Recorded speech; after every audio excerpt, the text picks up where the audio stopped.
First, enter the background and click on Residential Proxies. You can view your username again. View the country or region IP address you need.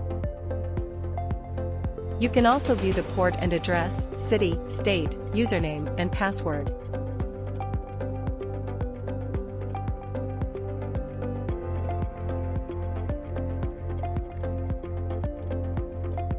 Select the profile you need and copy the address on the right into your browser.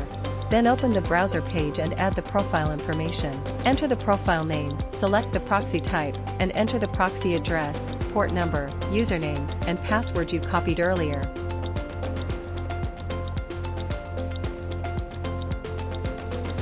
Once the configuration is successful, you can use it normally.